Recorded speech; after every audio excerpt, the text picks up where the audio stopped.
is a saddle. Okay. And so rabbit in paella, is that traditionally Spanish or French? No, no, it's Spanish. Paella is Spanish. It's actually Valenciano from Valencia. Okay. It is not from all over the country. It has become naturally but it's originally from Valencia, which is about 2 hours further south of Barcelona. Okay. Okay, very similar to Catalonia. But not every paella has rabbit in it. No, but originally there was a traditional one. Okay. Rabbit, seafood, broad bean, ruddy beans. Okay. Yeah, no peppers, no chorizo or anything like that. Oh. And depending the area, Yeah. it is a peasant, a peasant dish, and what that means, it means basically a dish that has evolved over the years by using the leftovers and what they actually could gather. I guess if you're on the seaside, you will have seafood, but if you're in a region like the Extremadura of Spain, which is deep inside where the desert is, you're not going to get seafood, so you will have to replace with rabbits, chicken, you know, game, that kind of thing. Yeah. So you find different styles of paella depending on the region, I guess. Yes, but originally it was from Valencia. That's the traditional thing. Okay. Lovely. And what I'm going to do to make the secret of the paella is the saffron. Okay, saffron are highly used in you know, I'm going to put also some chicken, obviously. The rabbit takes longer to cook, so you're going to start with the rabbit. What I'm doing right now is caramelize the natural sugar of the meat, just to give it a nice sweet, but a little golden colour. Yeah. A good size on the side. I'm just going to take the on the side. Then I'm going to put no seasoning whatsoever. The only thing I want here is the colour. Okay, nothing else. All right. I'm using everything on the rabbit, as you can see. Look, you got a cage in here. You got the back legs in there. They're all different things.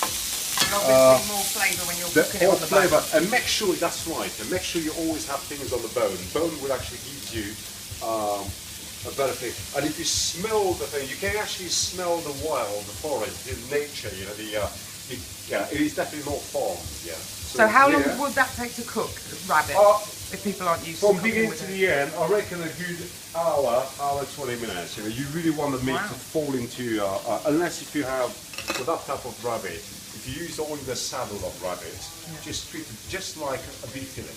Okay. You know. So can you have it served pink? Well, you see, in France we can, because rabbit is such a well-used meat. Therefore, you will have farm, rabbit farm, where you know you can actually buy farm rabbit. But over here, I never come across on the farm. Yeah.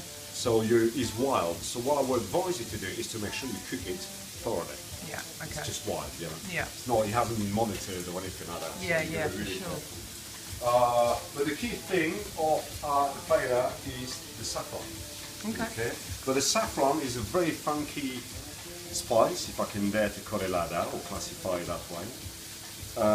Where does it originate from? It's actually a flower, yeah. Some people reckon Persia, some people China, but I think it was the west part of China. Okay, I wasn't expecting China. Oh yeah, of course. It was the Islamic thing we introduced to Spain, along with pomegranates, lemon, and all those things. That would be the spice trails. Yeah.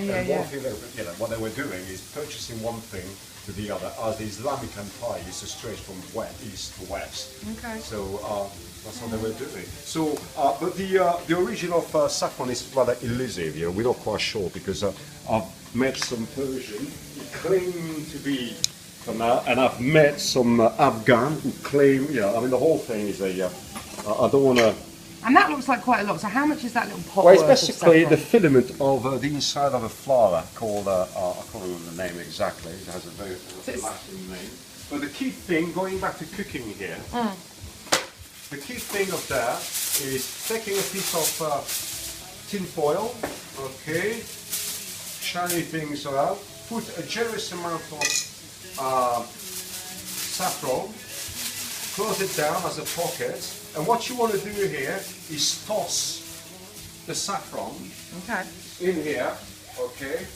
Just the Spanish did this all the time, okay?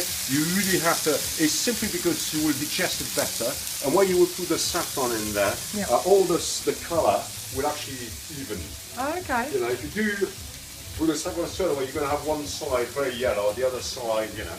So in here, about a few seconds in each side, just to dry it further, and then give you a better result, okay? Okay. Alright. Right, I'm going to sign you off at 5 minutes. There we go. So I'm putting